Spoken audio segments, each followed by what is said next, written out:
जी एक छोटा सा प्रश्न है, क्या मोबाइल में आपकी फोटो लगा सकते हैं? हाँ, वो तो सभी को अपने प्रियजनों की फोटो लगाते, कोई अपनी लगाता है, कोई अपने प्रियजनों की लगाता है। कई बार हाथ जूठे होते हैं जैसे, और कई बार फोन उठाना पड़ जाता है, कोशिश करते हैं ना उठाएं फोन, लेकिन कई बार वैसे कोशिश इसलिए करो क्योंकि वो फोन जब आप लेंगे फिर इसके बाद क्या क्या कार्य करेंगे तो सब जूठा हो जाएगा। जूठे हाथ से या सोच के हाथ से मोबाइल नहीं छूना चाहिए, क्योंकि वो पवित्र जगह में भी हम जाएंगे, मंदिर में भी जाएंगे तो मोबाइल हमारी जेब में होगा, और कोई बात हुई तो उस समय भी छू सकते हैं। तो मोबाइल ऐसा चीज है कि हर समय साथ रहता है, तो उसको पवित्र रखना चाहिए। अब ये तो नहीं कि टोटी के नीचे मिट्टी लगा के मांझ के दो तो उसको छुओ ही मती। शौच जैसे लेटरिंग में है, लोग मोबाइल नहीं, शौच के समय मत छो यार, इतनी देर चैन से, कम से कम शौच तो हो लो यार चैन से, हर समय मोबाइल। भोजन पाया, नाम जपते हुए पाओ, और हाथ धोए, आचमन किया, फिर मोबाइल उठा लिया। अगर कहीं उस समय भोजन के समय कोई इमरजेंसी फोन है तो बायां हाथ पवित्र रखा जाता है, इसीलिए बाएं हाथ से भोजन थोड़ी किया जाता है, दाएं हाथ से किया, एक ही हाथ से हो जाता। वो तो जो अज्ञानी लोग नहीं जानते दोनों हाथ से ऐसे, नहीं तो एक हाथ से अभ्यास डालना चाहिए।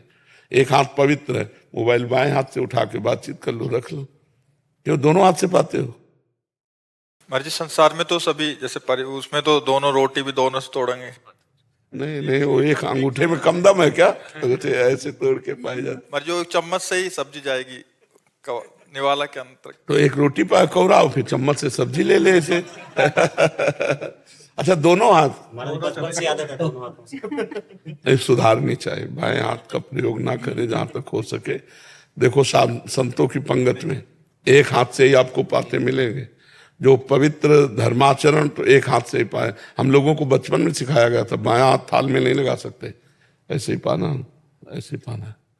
पानी है तो छोटे गिलास में डाल के दाएं हाथ से पानी पियेंगे, पर बाएं हाथ से उस गिलास में डाल, मतलब ये हाथ पवित्र रखा जाता है, बायां हाथ पवित्र रखा जाता है। हाँ प्राय वैसे कोशिश करो सब लोग दाएं हाथ से भोजन पाने का अभ्यास करो। बायां हाथ सहयोग में रहे, कि जैसे कटोरे में 4 लोगों के बीच की सब्जी का रखा है तो उससे सब्जी इसमें डाल लें अपनी थाल में, लेकिन पाए दाहिने हाथ से ही, बाएं हाथ से ना पाए, बहुत अच्छा रहेगा।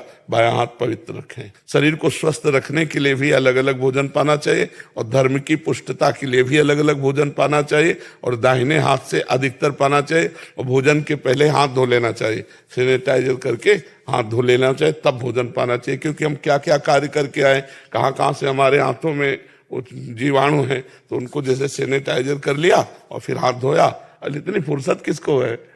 स्वस्थ रहने के लिए इतना तो करना चाहिए, भोजन के पहले तो करना चाहिए। हाथ को जो है चाहे साबुन से या सैनिटाइजर से धो के अच्छे से, फिर प्रसाद पाना चाहिए। महाराज जी आपके चरणों में कोटि कोटि प्रणाम।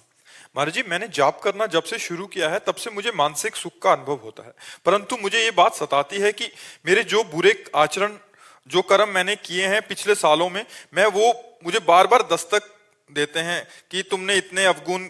अच्छा है, अच्छा है। ये जो कृतम स्मर जो आपने किया उसका स्मरण करके ताप का अनुभव करते हैं, इसी का नाम प्रायश्चित है।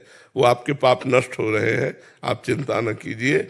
आगे हमारी पुनरावृत्ति न होने पावे, जो हमारे द्वारा पूर्व में गलत कार्य हुए, अबलो नशानी अब ना नशई हो, आज तक किया अब आगे नहीं करूंगा। और नाम जप कर रहे हैं, भगवत लीला कथा गान सुन रहे, संतों का संग कर रहे, सब ठीक हो जाएगा, चिंता करने की बात नहीं है।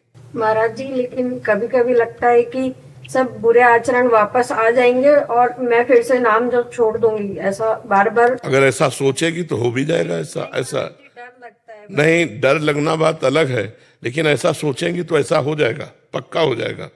आपके अंदर बुरे आचरण आ जाएंगे, क्योंकि वो गए नहीं हैं, वो अंदर दबे हुए हैं, और आप भजन छोड़ देंगी, पक्का छोड़ देंगी।